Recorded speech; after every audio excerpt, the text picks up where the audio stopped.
ವೀಕ್ಷಕರೇ ನಮಸ್ಕಾರ ಎಲ್ಲರಿಗೂ welcome to Nalini Mounesh cooking channel. ಬನ್ನಿ ಇವತ್ತು ನಾನೊಂದು ದಿಢೀರಾಗಿ ಮಾಡುವಂಥ ಟೊಮೆಟೊ ಉಪ್ಪಿನಕಾಯಿ ರೆಸಿಪಿನ ತೋರಿಸ್ತಾ ಇದ್ದೀನಿ.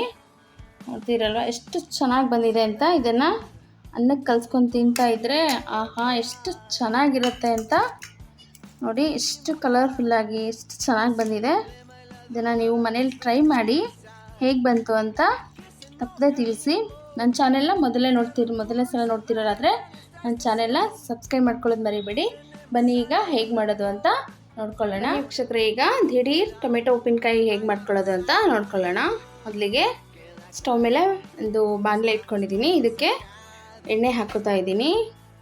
ಈ ಟೊಮೆಟೊ ಉಪ್ಪಿನಕಾಯಿಗೆ ಸ್ವಲ್ಪ ಎಣ್ಣೆ ಮುಂದೆ ಇರಬೇಕು, ಹಾಗಿದ್ರೆ ಚೆನ್ನಾಗಿರುತ್ತೆ. ಎಣ್ಣೆ ಸ್ವಲ್ಪ ಬಿಸಿ ಆಗಲಿ ಚೆನ್ನಾಗಿ. ಇದನ್ನು ನೀವು ಮಾಡಿ ಫ್ರಿಜ್ಜಲ್ಲಿ ಸ್ಟೋರ್ ಮಾಡಿ ಇಟ್ಕೋಬೋದು. ಒಂದು ವಾರವರೆಗೂ ಏನೂ ಕೆಡೋದಿಲ್ಲ. ಆರಾಮಾಗಿ ಇಟ್ಕೊಂಡು ತಿನ್ಕೋಬೋದು. ಅಥವಾ ಎಲ್ಲಾದರೂ ಟೂರ್ ಹೋದರೆ ಪಿಕ್ನಿಕ್ ಹೋದರೆ ಇದನ್ನು ಗೊಜ್ಜು ತೊಗೊಂಡೋದ್ರೆ ಎಲ್ಲಾದರೂ ನೀವು ಕಲಿಸ್ಕೊಂಡು ಅನ್ನಕ್ಕೆ ತಿನ್ಕೋಬೋದು. ಅಥವಾ ಚಪಾತಿಗೂ ಚೆನ್ನಾಗಿರುತ್ತೆ. ನೀವು ಇದನ್ನು ಟ್ರೈ ಮಾಡಿ ಹೇಗೆ ಬಂತು ಅಂತ ತಪ್ಪದೆ ಕಮೆಂಟಲ್ಲಿ ತಿಳಿಸಿ ಮರಿಬೇಡಿ. ನನ್ನ ಚಾನೆಲ್ನ ಮೊದಲನೇ ಸಲ ನೋಡ್ತಾ ಇರೋರು ಸಬ್ಸ್ಕ್ರೈಬ್ ಮಾಡ್ಕೊಳ್ಳಿ. ಈಗ ಎಣ್ಣೆ ಬಿಸಿ ಆಗ್ತಿದೆ ನೋಡಿ. ಇದಕ್ಕೆ ಮೊದಲಿಗೆ ಹಿಂಗೆ ಹಾಕ್ಕೋತಾ ಇದ್ದೀನಿ. ಹಿಂಗೆ ಹಾಕೋದ್ರಿಂದ ಉಪ್ಪಿನಕಾಯಿ ತುಂಬಾ ಚೆನ್ನಾಗಿ ಬರುತ್ತೆ. ಹಿಂಗೆ ಹಾಕ್ಕೊಂಡಿದ್ದೀನಿ. ಈಗ ಇದಕ್ಕೆ 5 ರಿಂದ 6 ಚಿಕ್ಕದಾಗಿ ಟೊಮೆಟೊ ಕಟ್ ಮಾಡಿ ಇಟ್ಕೊಂಡಿದ್ದೆ, ಅದಕ್ಕೆ ಹಾಕೋತಾ ಇದ್ದೀನಿ.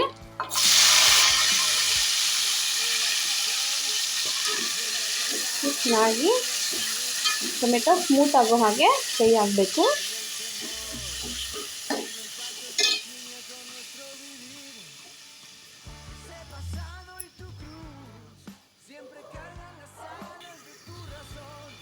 ಟೊಮೆಟೊ ಪೂರ್ತಿ ಸ್ಮ್ಯಾಶ್ ಆಗೋ ಹಾಗೆ ಫ್ರೈ ಮಾಡ್ಕೋಬೇಕು. ಇದು ಚೆನ್ನಾಗಿ ಹಣ್ಣಾಗಿರೋ ಟೊಮೆಟೊ ತಗೊಂಡ್ರೆ ತುಂಬಾ ಚೆನ್ನಾಗಿ ಬರುತ್ತೆ ಉಪ್ಪಿನಕಾಯಿ. ನೋಡಿ ಈ ನೀರಿನ ಅಂಶ ಇದೆಲ್ಲ ಚೆನ್ನಾಗಿ ಹೋಗಬೇಕು. ಅಲ್ಲಿವರೆಗೂ ಇದನ್ನು ಫ್ರೈ ಆಗಿಬಿಟ್ಬಿಡೋಣ. ಅದಕ್ಕೆ ಒಂದು ಸ್ವಲ್ಪ ಉಪ್ಪು ಹಾಕೋತೀನಿ, ಬೇಗ ಬೇಯುತ್ತೆ.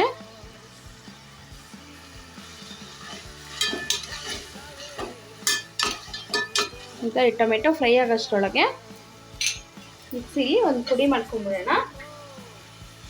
ನೋಡಿ ಜಾರಿಗೆ ಸ್ವಲ್ಪ ಮೆಂತ್ಯ ಹಾಕೋತಾ ಇದ್ದೀನಿ. 1 ಸ್ಪೂನಷ್ಟು ಮೆಂತ್ಯ, ಹಾಗೆ 1 ಸ್ಪೂನಷ್ಟು ಸಾಸಿವೆ ಹಾಕೋತಾ ಇದ್ದೀನಿ. ಇದೆರಡೇ ಉಪ್ಪಿನಕಾಯಿಗೆ ರುಚಿ ಎರಡು ಕೊಡೋದು. ಇದನ್ನು ನೈಸಾಗಿ ಪುಡಿ ಮಾಡ್ಕೊಂಬರ್ತೀನಿ. ನೋಡಿ ಈ ಥರ ನೈಸಾಗಿ ಪುಡಿ ಮಾಡ್ಕೊಂಡು ಬಂದಿದ್ದೀನಿ. ಇಲ್ಲಿ ಟೊಮೆಟೊ ಚೆನ್ನಾಗಿ ಎಣ್ಣೆ ಬಿಟ್ಕೋತಾ ಇದೆ. ಇನ್ನೂ ಸ್ವಲ್ಪ ಫ್ರೈ ಆಗಬೇಕಿದು.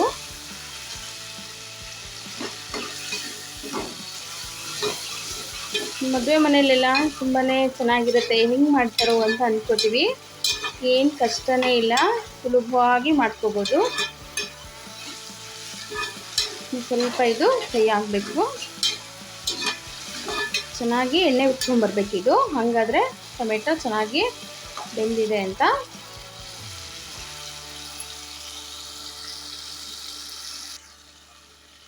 ನೋಡಿ ಎಣ್ಣೆ ಚೆನ್ನಾಗಿ ಬಿಟ್ಕೊತಾ ಇದೆ.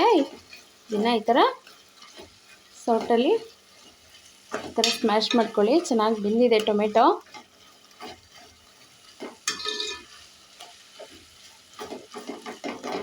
ನೋಡಿ ಇಷ್ಟೊಂದು ಎಣ್ಣೆ ಹಾಕಿದ್ದೀನಿ ಅಂದ್ಕೋಬೇಡಿ, ಇದು ಅನ್ನ ಕಲಿಸ್ಕೊಂಡಾಗ ಕರೆಕ್ಟಾಗಿರುತ್ತೆ.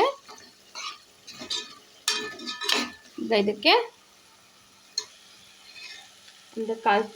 ಒಂದು ಅರ್ಧ ಟೀ ಸ್ಪೂನಷ್ಟು ಅರಿಶಿನ ಹಾಕ್ಕೊತಾ ಇದ್ದೀನಿ. ಹಾಗೆಯೇ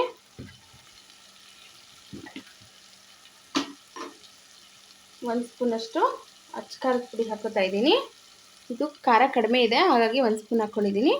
ನಿಮ್ಗೆ ಎಷ್ಟು ಬೇಕೋ ಅಷ್ಟು ಖಾರ ಹಾಕ್ಕೊಳ್ಳಿ. ಹಾಗೆಯೇ ರುಚಿಗೆ ತಕ್ಕ ಹಾಗೆ ಉಪ್ಪು ಹಾಕೋತೀನಿ. ಉಪ್ಪು ಕೈ ಎಳ್ತಲೇ ಹಾಕೋತಾ ಇದ್ದೀನಿ. ನಿಮಗೆ ಎಷ್ಟು ರುಚಿಗೆ ಬೇಕೋ ಅಷ್ಟು ಹಾಕ್ಕೊಳ್ಳಿ.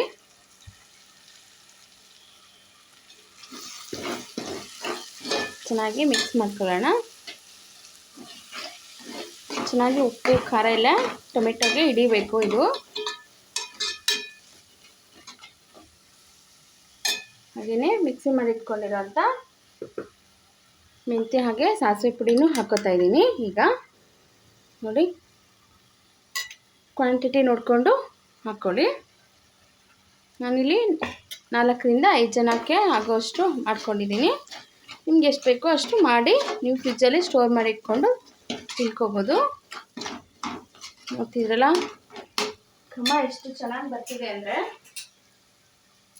ತುಂಬಾ ಚೆನ್ನಾಗಿ ಬರ್ತಾಯಿದೆ. ಮೆಂತ್ಯ ಮತ್ತು ಸಾಸಿವೆ ಫ್ಲೇವರ್ ಎಲ್ಲ ಸೂಪರಾಗಿ ಬರ್ತಿದೆ. ನೋಡಿ, ಉಪ್ಪಿನಕಾಯಿ ಕಲರೇ ಬಂದಿದೆ ಚೆನ್ನಾಗಿ. ನೋಡಿ, ಇಷ್ಟೇ 10 ನಿಮಿಷದೊಳಗಡೆ ಆಗೋಗುತ್ತೆ. 10 ನಿಮಿಷ ಸಾಕು ಇದಕ್ಕೆ. ನೋಡಿ ಎಷ್ಟು ಚೆನ್ನಾಗಿ ಬಂದಿದೆ ಕಲರ್ ಅಂತ. ಇದಕ್ಕೆ ಬೇಕು ಅಂದರೆ ನೀವು ಸ್ವಲ್ಪ ಬೆಲ್ಲನೂ ಹಾಕ್ಕೋಬೋದು, ಇಲ್ಲಾಂದರೆ ಸ್ಕಿಪ್ ಮಾಡ್ಬೋದು. ನಾನು ಸ್ವಲ್ಪ ಬೆಲ್ಲ ಹಾಕ್ಕೋತೀನಿ ಇದಕ್ಕೆ. ನೋಡಿ, ಸ್ವಲ್ಪ ಬೆಲ್ಲ ಹಾಕ್ಕೊಂಡಿದ್ದೀನಿ. ಚೆನ್ನಾಗಿ ಮಿಕ್ಸ್ ಮಾಡ್ಕೊಳ್ಳೋಣ ಇದನ್ನು. ನೋಡ್ತಾ ಇದ್ರೇ ಬಾಯಲ್ಲಿ ನೀರು ಬರ್ತಾಯಿದೆ, ಅಷ್ಟು ಚೆನ್ನಾಗಿದೆ ಇದು. ಹೇಗಿದೆ ಅಂತ ನೀವು ಮನೇಲಿ ಮಾಡ್ಕೊಂಡಾದ್ಮೇಲೆ ಗೊತ್ತಾಗೋದು. ಇದು ಟ್ರೈ ಮಾಡಿ ಹೇಗೆ ಬಂತು ಅಂತ ನಂಗೆ ತಿಳಿಸಿ. ದಯವಿಟ್ಟು ನನ್ನ ಚಾನೆಲ್ನ ಸಬ್ಸ್ಕ್ರೈಬ್ ಮಾಡ್ಕೊಳ್ಳಿ. ಈಗ ಇದು ರೆಡಿಯಾಗಿದೆ, ಇದನ್ನು ಸರ್ವ್ ಮಾಡ್ಕೊಳ್ಳೋಣ. ನೋಡಿ ವೀಕ್ಷಕರೇ, ದಿಢೀರಾಗಿ ಮಾಡುವಂಥ ಟೊಮೆಟೊ ಉಪ್ಪಿನಕಾಯಿ ಎಷ್ಟು ಚೆನ್ನಾಗಿ, ಎಷ್ಟು ಕಲರ್ಫುಲ್ಲಾಗಿ ಬಂದಿದೆ ಅಂತ ನೋಡ್ತಾ ಇದ್ದೀರಲ್ವಾ. ನೋಡಿ ಎಷ್ಟು ಚೆನ್ನಾಗಿ ರೆಡ್ಡಿಶಾಗಿ ಬಂದಿದೆ. ನೋಡಿ, ನೋಡ್ತಾ ಇದ್ರೇ ಬಾಯಲ್ಲಿ ನೀರು ಬರುತ್ತೆ. ನೀವು ಇದನ್ನು ಮನೇಲಿ ಟ್ರೈ ಮಾಡಿ ಹೇಗೆ ಬಂತು ಅಂತ ಕಮೆಂಟ್ ಸೆಕ್ಷನಲ್ಲಿ ತಿಳಿಸಿ. ಪ್ಲೀಸ್ ನನ್ನ ಚಾನೆಲ್ನ ಸಬ್ಸ್ಕ್ರೈಬ್ ಮಾಡ್ಕೊಳ್ಳಿ. Thank you.